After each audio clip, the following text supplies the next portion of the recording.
बिस्मिल्लाहिर्रहमानिर्रहीम। Dear students, कैसे हैं आप? उम्मीद है कि आप सब ठीक होंगे। आज का जो हमारा टॉपिक है वो चैप्टर नंबर 14 के प्रॉब्लम है from the second year class.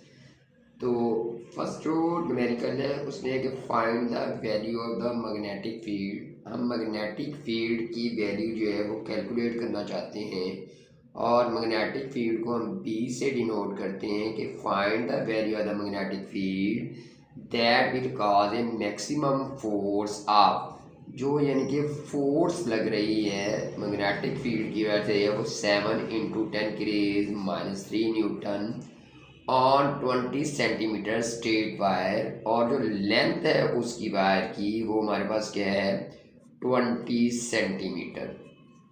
तब इसके यूनिट मीटर होते हैं, इसलिए सेंटीमीटर को हम किस में कन्वर्ट करेंगे? मीटर में। तो मीटर में कन्वर्ट करने के लिए डिवाइडेड बाई 100 करेंगे, तो ये क्या रहेगा 0.2 मीटर।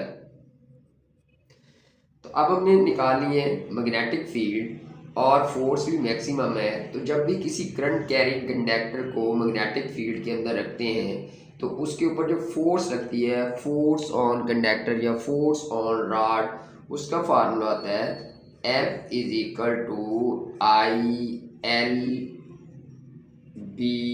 साइन थीटा या अल्फा या जो भी आप उसे कहना चाहते हैं। तो जो उसके दरमियान एंगल है ये इसके बराबर होता है। For maximum value, for maximum force alpha क्या होगा 90, क्योंकि परपेंडिकुलर है और इसलिए हमारे पास क्या ये 90 है। तो अब अगर यानी कि वैल्यूज पुट करें तो एफ हमारे पास किसके इक्वल है 7 × 10⁻³ आई किसके इक्वल है, करंट जो इसने में दे दिया 10 एम्पेयर। मैग्नेटिक फील्ड यानी कि जो लेंथ है वो है 0.2 मीटर। मैग्नेटिक फील्ड हम फाइंड आउट करना चाहते हैं और साइन 90, क्योंकि ये मैक्सिमम फोर्स के लिए हमने इसे यानी कि लिखा। तो अब अगर यहाँ से हमें बी चाहिए तो साइन 90 तो वैसे ही 1 होता है। साइन 90 हमारे पास क्या है 1 है, इक्वल टू जो मल्टीप्लाई है वो क्या होगा डिवाइड हो जाएगा, तो वो क्या रहेगा 10 × 0.2।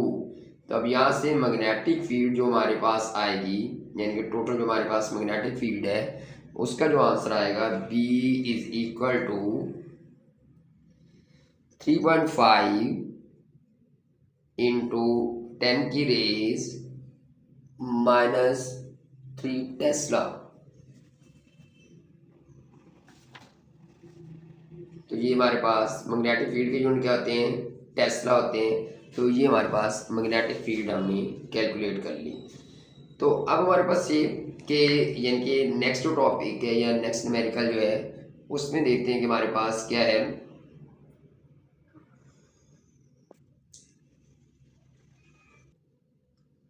तो next numerical number 2, how fast must a proton be move. क्या फाइंड आउट करना चाह रहे हैं? वेलोसिटी फाइंड आउट करना चाह रहे हैं।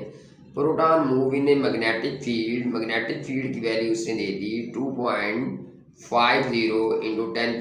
10⁻³ tesla, such that magnetic force is equal to its weight. और कंडीशन भी उसने दे दी कि जो फोर्स है मैग्नेटिक फोर्स वो किसके इक्वल है, वेट के इक्वल है। तो अब वही कि F जो है फोर्स जो है वो किसके इक्वल है, वेट के, ये उसने कंडीशन दे दी।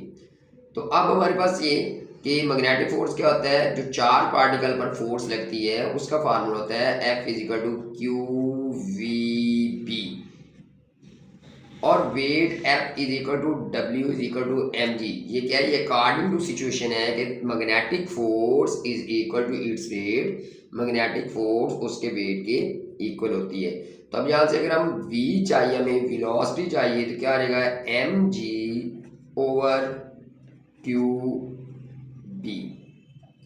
अब देखिए mass constant, mass of proton constant होता है, इसकी वैल्यू जो होती है वो हमारे पास किसके इक्वल है 1.67 × 10⁻27। जी की वैल्यू कांस्टेंट 9.8, क्यू की वैल्यू कांस्टेंट 1.69 × -19, मैग्नेटिक फील्ड की वैल्यू उसने दे दी 2.50 इंटू 10⁻³ तो जब सारे को कैलकुलेट करेंगे तो जो हमारे पास आंसर आता है वो है 4.09 इंटू 10⁻³ मीटर फी सेकेंड।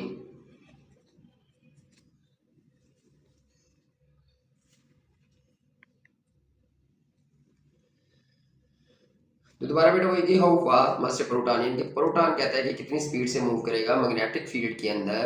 मैग्नेटिक फील्ड की वैल्यू दे दी और कंडीशन क्या है कि magnetic force is equal to its magnetic यानी कि वेट, और मैग्नेटिक फोर्स क्या होता है कि F is equal to QBV जो चार पार्टिकल पर फोर्स लगती है, weight W is equal to mg। तो यहाँ से वेलोसिटी चाहिए जो मल्टीप्लाई वो डिवाइड हो गया, मैस जो है कांस्टेंट, प्रोटॉन का जो मैस है वो कांस्टेंट है, ये खुद याद करना पड़ेगा।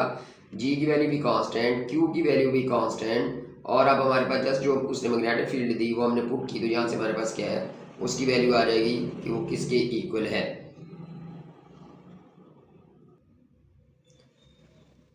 न्यूमेरिकल नंबर 3 है velocity selector has magnetic field आ 0.3 टेस्ला। मैग्नेटिक फील्ड क्या है 0.03 tesla. If a perpendicular electric field जो है वो है 10,000